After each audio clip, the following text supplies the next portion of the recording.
side where I dated that bitch, and she was sexy. Me valía un pito, cause I loved her. And then she turned into a sock store, cause I shaved her ass, and I fucked her in it. And I told her she was beautiful. And then I realized how sexy I really was. And then I said, fuck me, a little bit different.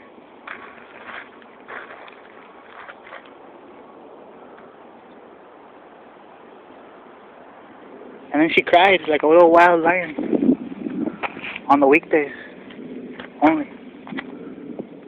And then I said, mejor me la chupas. And then she was like, I don't even care if you wash it, I'll suck it anyways. And that's all we have to say about that. And we realized how ugly that bitch was. And she never wanted to listen.